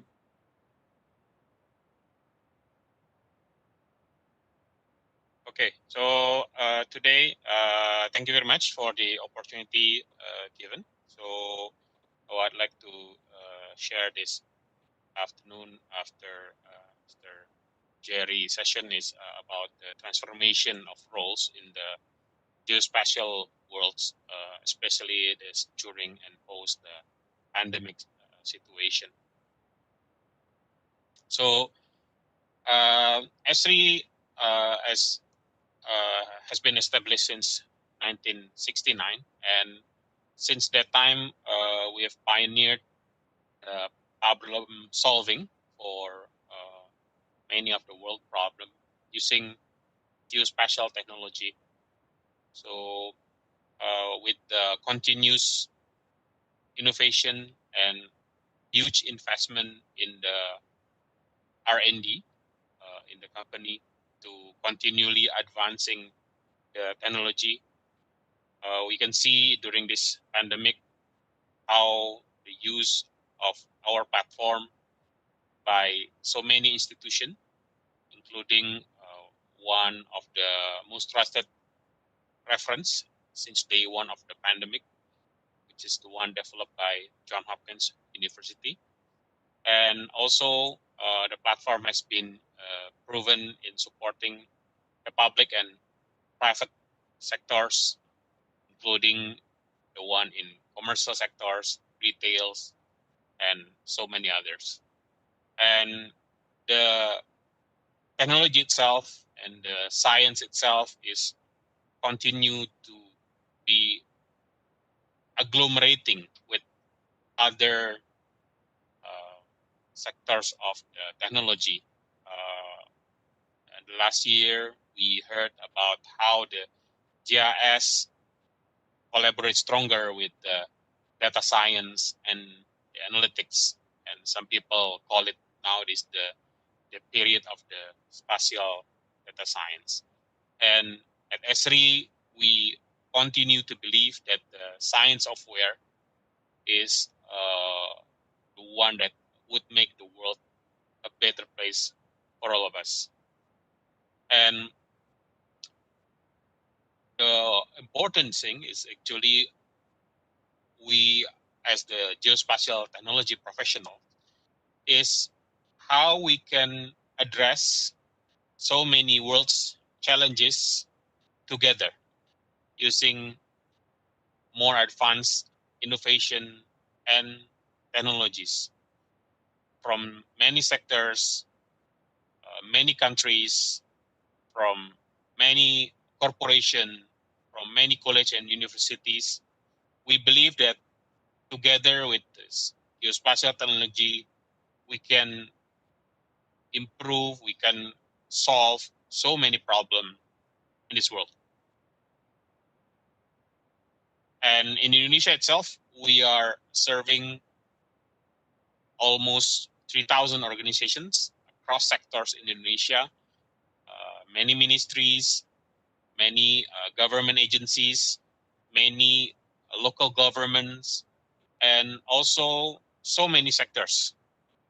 Not only the traditional sectors where geospatial technology play a big role, like the oil and gas and mining, but in nowadays, retails and also real estate, transportation, telco company, forestry, so many others are using this technology to able to solve their business challenge and also to grow their business more sustainably.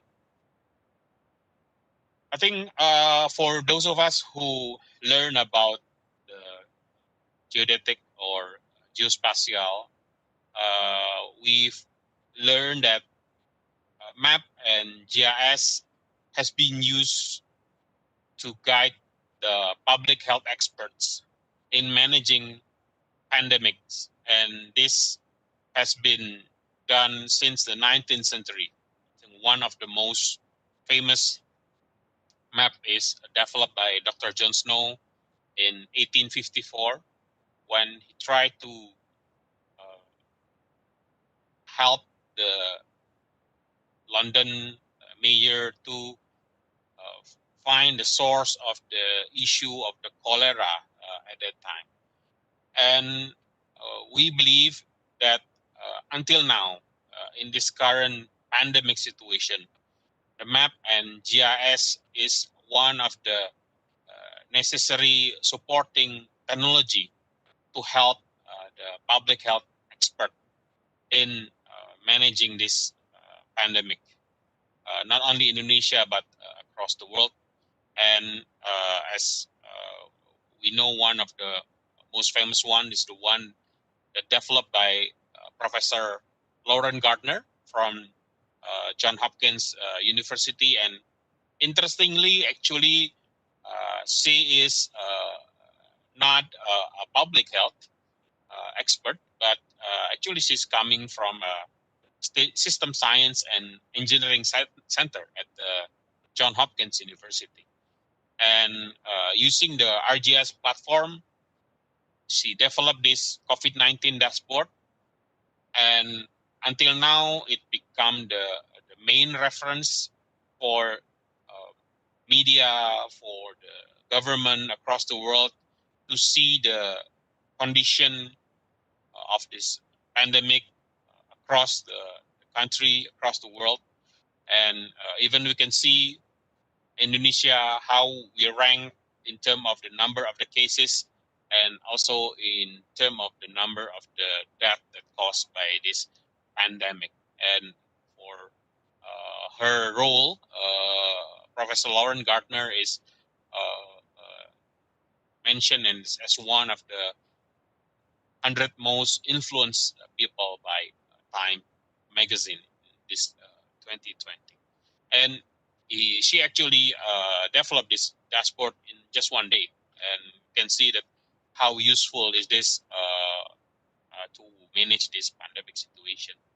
And locally also, many universities in Indonesia also developed the COVID-19 monitoring system using the Esri RJS platform. And thank you to Universitas Gadjah Mada also for the trust in using our platform to show the how the persebaran spasial COVID-19 in Yogyakarta, how the student of the UGM vocational school, where they live during this pandemic situation, and some of them are having problem in finding logistic. And this is very, very important to ensure that they able to survive this pandemic situation in Yogyakarta. And not only UGM, other geospatial technology experts from prestigious universities in Indonesia, we fight this COVID-19 together. So from both the public and private universities, we have the UNSIA from Aceh, we have the BINUS University, UGM of course, and the ITS Surabaya, Undip from Semarang, UPI Bandung, UB from Malang, UIGM Palembang, UI and ITB, and also UNHA. So we are in here are using our geospatial expertise really to help the both the national government and also the local government to show how this pandemic situation using the technology that we have in the GIS.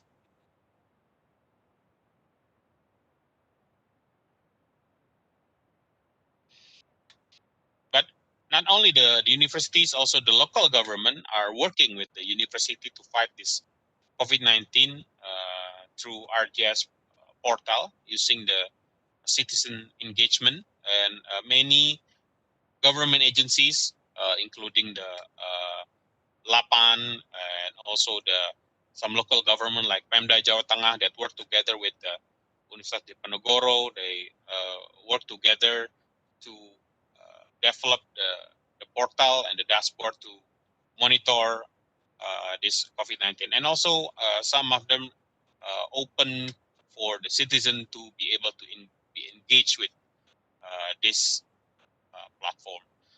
And not only locally in Indonesia, across the world, we see that many countries are using the RGS platform to develop the dashboard to monitor what happened in their area, in Finland, in Argentina, Australia, Europe, and many cities in US, in Canada also use the platform.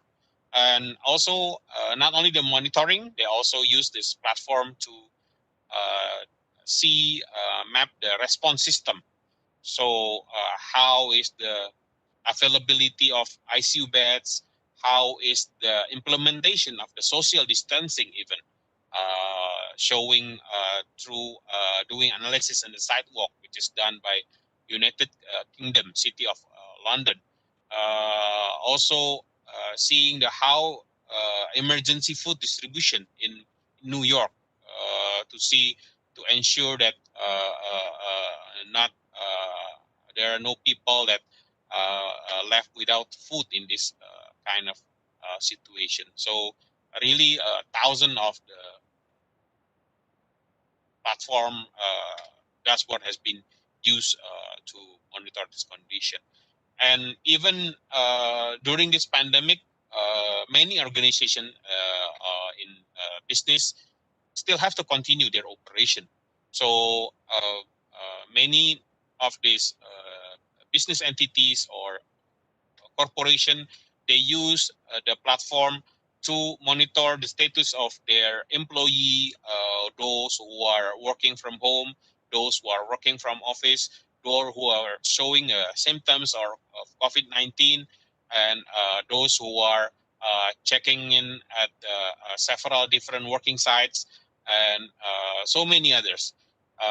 Also, for retails, for example, shown this is the map used by developed by Walmart, as they have thousands of stores across US. They want to see also which stores are closed, which store are open, which store are open for pickup only. So this has been used not only to monitor the COVID situation by the government, but also by the private entities. Another big work that we have, we'll have this big event in December, is the local election, or we know the Pilkada, that it will happen in 9 provinces, 37 kota or kota madya, and 224 regencies voting for Bupati and Wakil Bupati, the region and the vice region of that area. And what we need to understand that this actually happened during the pandemic situation. And in Esri, we believe that it will be very difficult for the government to manage this local election, because it really scattered across the 9 provinces and 261 regencies, where there are some pandemic still happen, as we can see in the map, that so many red area, for example, in most part of Java, some part of Sulawesi, everything. It's very difficult to manage these two big things at the same time without the GIS, because all takes in terms of location, or happen in the location. Some interesting development also, that during this local pilkada or local election, that some of the local participant of this election is using the geospatial technology for the grassroots politic mapping. So they want to see how many voters they have. They want to see how many males, how many females, how many voting area, or where they also provide the opportunity for the people to input the information about the quick count result, and also to give the input to these candidates about the program that they want to suggest and everything. And this is actually a good thing, because I mean, this is follow the more mature democracy, where they're using the technology to really strengthening the monitoring of the election and also the condition. And post-pandemic, the world will still having or facing many challenges and goals. Of course, we know that the urbanization with creating congested cities. We also see the overpopulation that happen in so many areas, social conflict that brings the migrants, massive unemployment that caused by this pandemic also, plus the climate crisis that happened. And at the same time, we also have sustainable development goals that we need to achieve or to meet in addition to this having the pandemic.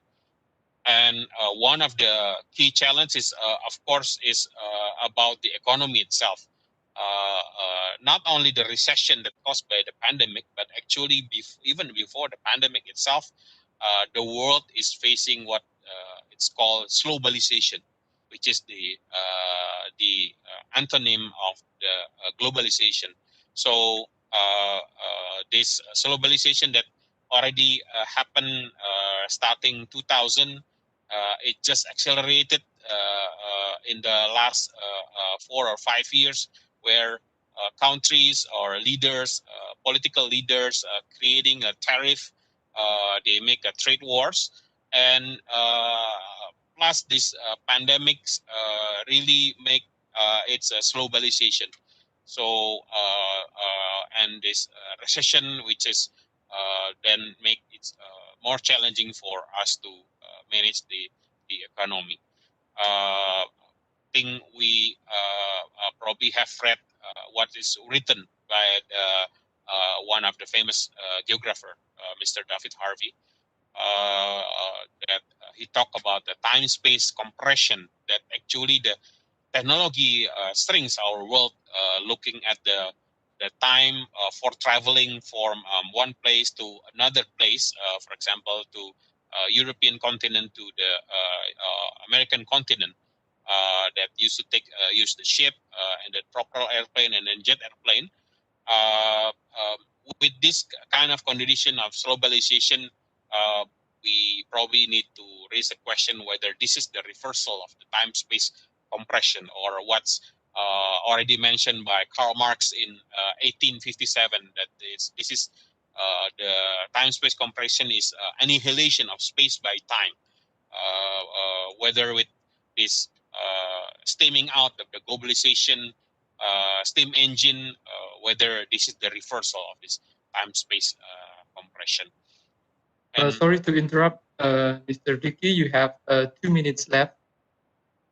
Okay, thank you, Mr. Hendy. And with the big challenge that's still facing us, we believe that this could only be solved by working together. We believe that together we can achieve World Sustainable Development Goals, together with our science of where, with the interconnection that we do, we can connect, model, and visualize our world, and we can use this technology to solve this all this problem together.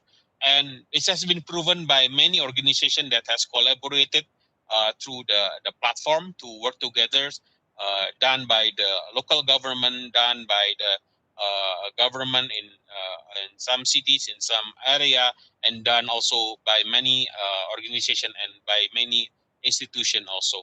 And in Indonesia itself, we have so many government that has developed the WebGIS portal where the data has been published. We can use the data for our internal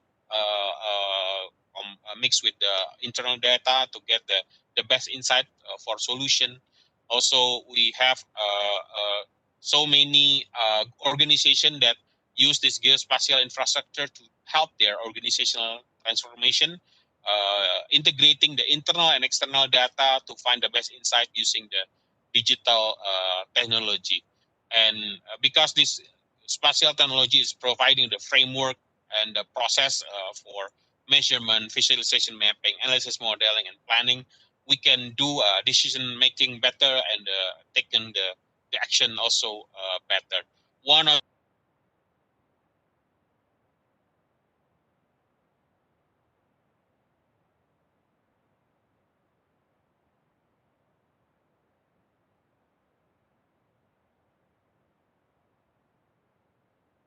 we Hello? can hello?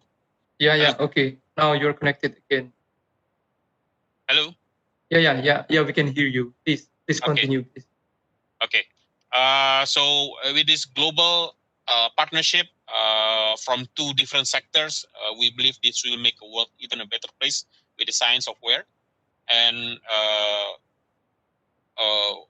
post-pandemic, with more development will coming, the 3D city modeling will become much more important. And also what happened in the business sector also, with the using the geospatial technology, looking at the retail sector, looking at the real estate sector, looking at the finance and insurance sector, it will be all using the geospatial technology. And also the transportation as being used more and more with AI to do accident analysis, to do monitoring, reducing the number of accidents. It's also doing for the object recognition. And as the GIS is continuously advancing with the spatial modeling and analytics, we see that many things could be done using this technology, and this work all done together, we can do to solve the problem in all the sectors together. Okay, thank you very much, Pak Hendy. And just one last note is, Esri Indonesia is having Geoinnovation Challenge. We welcome all of you from UGM or of other universities to join this.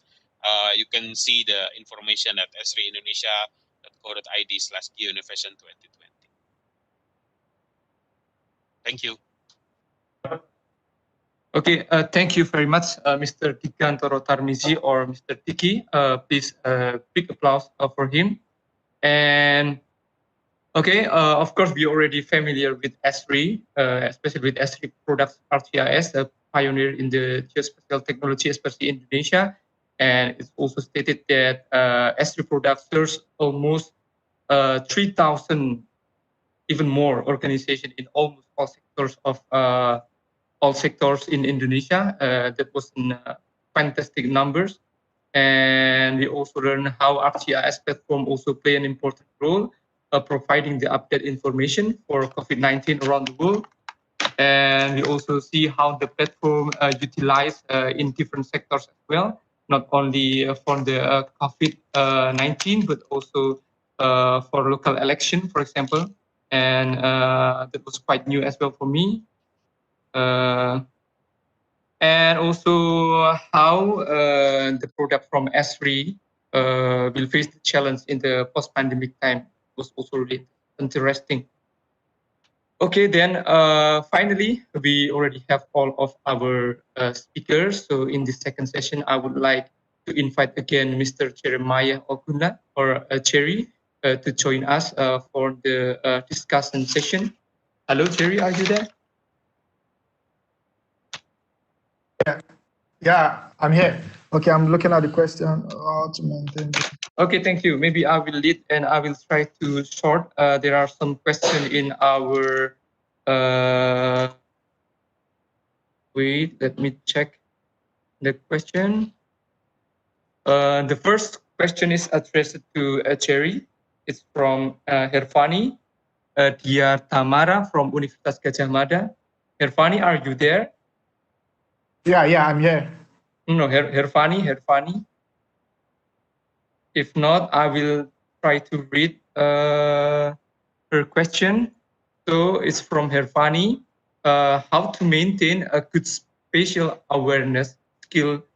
How to maintain good spatial awareness skill since today's pandemic situation leads people becoming lack of outdoor activities. For instance, learn to implement terrestrial surveying. And furthermore, maybe learn remote sensing or GIS becomes nice alternative. But what's your suggestion for students to comprehend the practical capability during this condition? Yeah, Please, so for me personally, this pandemic has been a learning opportunity for me because I took some days off as leave days, like 3 weeks. And during this period, I was able to attend the Esri user conference, which on a normal day, I won't be able to attend because it's costly and I have to travel to the States. So which will cost me around $3,000. But because of the pandemic, it's free this time around. So these are some of the opportunities. We know the pandemic is causing a lot of pain. People are losing their job, but it also brings a lot of opportunities. So I was able to attend the Esri user conference. I was also able to attend the Tableau conference. So there are a lot of opportunities. You just have to be aware, like maybe join some special community on Slack, on LinkedIn. You will see people sharing a lot of program coming up. Like I did a lot of training with Esri. Then another aspect to it also, when it comes to life, maybe you working, so you have to improvise. You just have to like look at strategic ways of doing things. So for example, for us now at Reach Initiative, we do this camp profiling once in 2 years, and a lot of organizations depend on us for this for the output of this camp profiling. But when the pandemic starts, we couldn't visit the camps because we as a people, as individuals, as people working in the humanitarian sector, we don't want to bring risk to the people in the camp. Just in case we go to the camp to do this camp profiling, we might bring COVID into the camp. So we just have to look inward on how can we be innovative to do this thing. So we ended up like doing this via Skype. So we share like the previous map that we've done with the camp manager on Skype. So we just like made a video call and we're like just moving our mouse like, and we're updating it on ArcGIS online straight, asking him, oh, where is the changes in the camp? Though it's not going to be as accurate as we go into the camp physically to do this thing. So I'm just trying to say like, even though COVID has brought a lot of challenges to everyday life, but there are still opportunities. We should just also look at the positive aspect also. Yeah, I hope I was able to answer his question. Okay, thank you, Jerry. Yeah. Thank you for your answer. And let's move to the next question. It's from Kifra Rizkan Gavara. Kifra, are you there? It seems that it's not there, so maybe I would like to read the question. So it's addressed to Mr. Tiki. What the exactly tools can make COVID distribution impact mapping rapidly and can assess by common user? So like maybe the point is that is there any tools that can create a map of or the area that impacted by the COVID, the distribution of area that impacted that can be rapidly assessed by the common user? Please, Mr. Atiki. Yeah, thank you, Hendy and Gefra for the question. I think I would answer is in two things. So in terms of developing the how can they develop a map immediately in this kind of situation is in Esri we have the ArcGIS online, which is the online ArcGIS tools that can be accessed and can be tried immediately by everyone to of course developing any type of map or if they want to specifically develop a map that showing the profit distribution, everything, of course they can do that.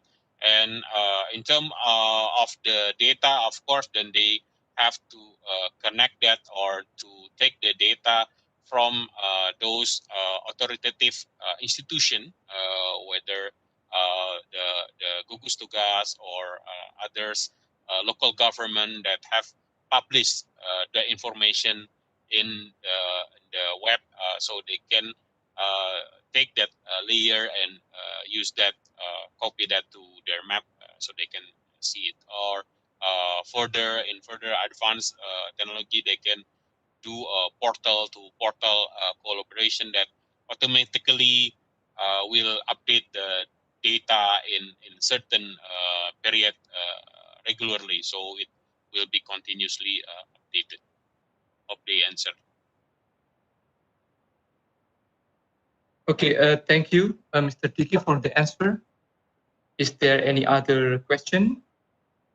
Okay, from Ajeng Larasati from Pahlawan Karya Consulting. This question addressed to Jerry. How do you manage to collect field data in volatile situation like Iraq and Syria, and where the IDP and respondent number can change rapidly? Yeah. Can you see the question, Jerry? Yeah, I can see the question. Thank you, please. Lazarati and Hendy for the question. So in Iraq and Syria now, we use different methodology. So we have something we call key informants interview, and we have national staff also that are living in these communities. So when we have to do an assessment that we need to ask some questions or we need some figures, so we go directly through if our staff members are not living in such communities. So we have like key informants, and these key informants, we have like different level of confidence that we use for key informant. We don't just ask anybody in the community. So we ask like maybe the community head, like the imam, a school teacher, and we ask some of these questions from them.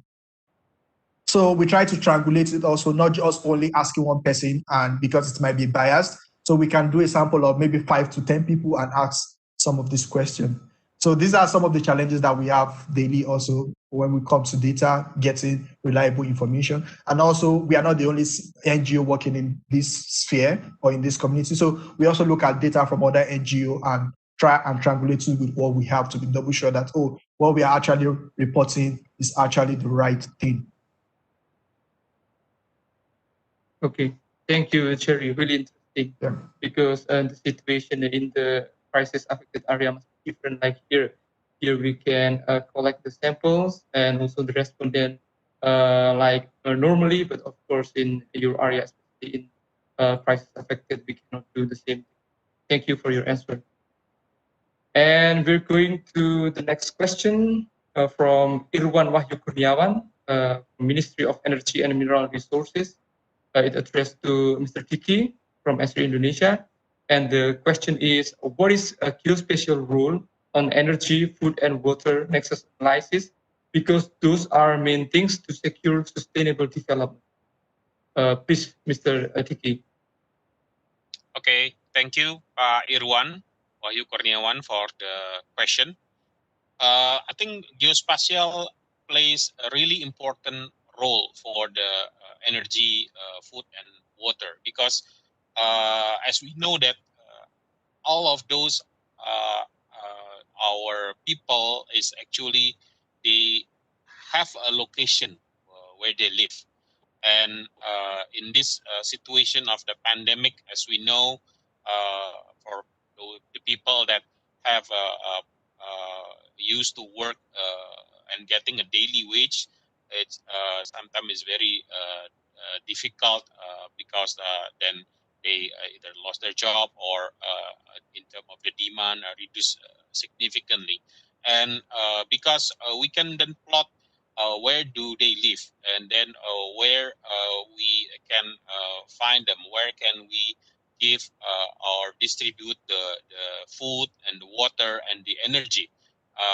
Then we can do those things much easier because people they live in a certain location, people live in a certain area, and we can distribute the food and water and energy to specific to that area. And if we'd say in the post-pandemic situation where everything become more normal, I would imagine that with this geospatial role, we can have the planning and execution of the program in more accurate, in more effective way. Because, for example, we know that government has some kind of rice stock, for example. We know where's the location of the rice stock. We know how is the quantity of the rice stock, and we know that the rice stock in specific location, for example, in Central Java, for example, will be enough for how many people. And we know that, for example, if the place of the stocks is located in Yogyakarta, for example, how far is it to bring that rice stock into, for example, to area in Bantul, or from area in Gunung Kidul, or from area in Central Java, for example. And with this planning and using the geospatial tools, geospatial platform, we can do planning more in more exact way instead of not knowing where's the location of the recipient, where's the location of the stock itself. And if we just use tabular data and we doesn't have a geospatial insight, where is it? It will be very, very difficult to execute in more specific and more effective way. Thank you, Mr. Kiki. That was a really comprehensive answer. Thank you for that. And we have our last question here for our session.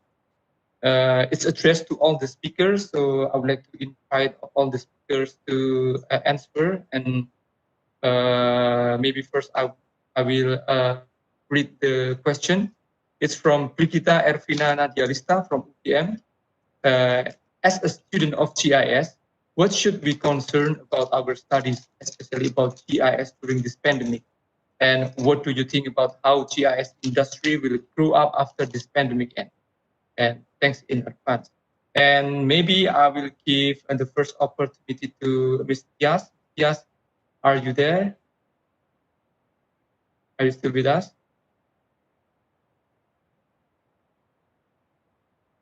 Hello? Apparently, Ms. Tias is not there. So first, I'll come back to Cherry. Cherry, did you get the question? Yes, I got the question. Okay, so please, Cherry. Yeah. So to me personally, I think GIS is really broad, and there are a lot of area that you could focus on. So this will depend on individual interest also. If you are interested in maybe working in the mining, you are interested in working in the engineering. Another area which is like I see as a gold mine, which a lot of people are not tapping into, is the spatial data science, which is really growing now. So I see a lot of potentials in these. Like if you see maybe car riding apps like Uber, Lebrando, there are a lot of companies that are tapping into spatial data science now. So to me, I think this is an aspect where students can look inward into. Like, I don't believe this geospatial community is saturated already. There are a lot of opportunities with the development of machine learning, AI, going into Python and the likes. There are a lot of opportunities in geospatial technology and spatial data science. So I think for students who are maybe are not doing a lot of things now, they have a lot of free time on their side. There are a lot of resources on Esri. Like a lot of companies, like even dashboard, like Tableau, a lot of them are going to spatial data science now. They are doing dashboard, they are putting maps on their platform. So I think there are a lot of opportunities, and there are a lot of free resources out there, enormous, that people could use. So yeah, and I think the GIS industry will really grow after this pandemic. Look at the impact of the COVID-19, the dashboard by John Hopkins and Esri. Like almost every news media were using it. And with that, I think a lot of companies would, even companies that they've not heard about GIS before, they will look inward and see, oh, what can we do? What application can this be useful for our company? Maybe not in the COVID aspect, but they'll be able to see insight from this and see like, oh, these are other things we could tap into. So I think, yeah, there are a lot of opportunities, and I think the geospatial industry will really grow after the pandemic, because like almost every news media all over the world were using it. Most countries were having their own dashboard. So I think this will really position the GIS industry into a well-known field after the pandemic.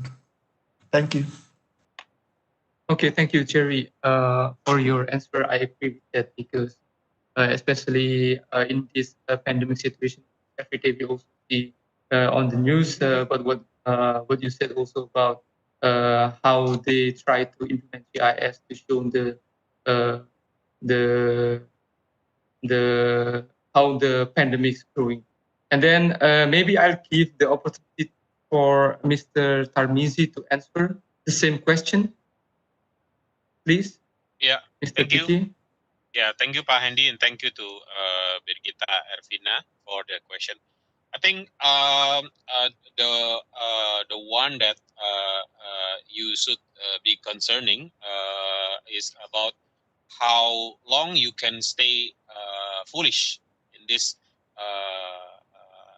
type of journey, because you need to continue to study because so many sectors. So you really need to have that search for really learning the sectors that where you want to go after learning this GIS, because as mentioned by Jeremy, that all the sectors are increasingly using this technology. So you can go to government, you can go to private, you can go to oil and gas mining, you can go to commercial. Everyone are using it, and even in this pandemic situation, with your skill, you can switch sectors. So, for example, those sectors that affected by this pandemic, then you can switch to other sector that's still growing, because even Esri itself, we are still growing in terms of the business, because our technology, our platform has been used by so many sectors, so it kind of offset each other in terms of the business growth in this kind of situation. So really learn it and keep learning, because not only you need to learn about the GIS, but you need to learn about the sectors where you want to apply your knowledge, GIS knowledge or geospatial knowledge, because that's actually one of the challenge, because you need to understand those industry. You need to understand real estate sector, for example, or you need to understand the engineering and construction sector before then you can apply your geospatial technology skill to be able to help those sector grow further. Okay, thank you, Mr. Tiki, for your answer. And I would like to invite Ms. Diaz. Are you there? Yes. Apparently, she's not with us right now. So, okay, then I think we already finished with our discussion session. So it also will be the end of our webinar. But before I close it and return it to the MC, I would like to ask the speaker, Mr. Cherry, and also Mr. Tiki, to give closing remarks for this webinar related to your topic. So maybe we can start from Cherry. So please, Cherry, your closing remark. Yeah. Hi, Hendy, and all the organizers of this webinar. Thanks a lot, and to all the speakers. Yeah, it has been a learning opportunity for me also to hear from the other panelists. Thank you, everybody, for coming. Also, we should just have to keep learning, because as Mr. Tamizi said, yeah, the sector implementing GIS is rapidly growing, and also GIS as a tool also it's changing every day. We just have to keep learning to be relevant to get jobs well done. Thank you. Thank you, Jerry. And Mr. Tarmizi, please. Okay, thanks, Mas Hendy. So I think I would, as a closing remark, I will just take one remark or quote from our founding president of Esri, Mr. Jack Dangerman, that he said that the application of GIS is limited only by the imagination of those who use it. So it's really this geospatial technology is really can be developed into so many things, and the one that can limit it is only your imagination itself. So if you stop imagining on how to use this geospatial technology to solve the problem in specific sectors, or in several sectors, or in the government, or in your area, or in your country, or in your province, then it will be able to help you to solve those this problem. So keep learning, keep imagining on how to use this technology to solve your problem and your society problem. Okay, thank you, Mr. Diki. That was really good remarks, especially the quotes from Jack Dangerman. Of course, we are also really familiar with that quotes as well. And then finally, I would like to say thank you for both the speakers. It was really amazing to have you here today. And I would like also to express our gratitude to all people that involved, the committee, the MC, all the panelists, and also all the participants. I hope that you are doing well wherever you are. And I think that's all from me. And I give the time to Ms. Praya. Please, Raja. Okay, thank you, Mr. Hendy. And thank you for the insight, Mr. Hendy and the speakers. Well, ladies and gentlemen, that's wrap up for today's event. And on behalf of Geospatial International Webinar Committee and the Department of Geoinformatics Vocational College Universitas Gadjah Mada, thank you all for making time to join us here today. And for our webinar documentation, please kindly turn on the camera and our committee will take the screenshot.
Okay, thank you.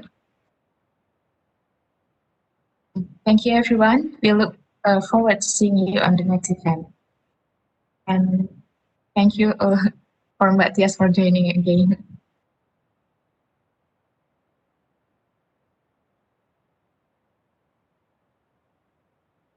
Thank you.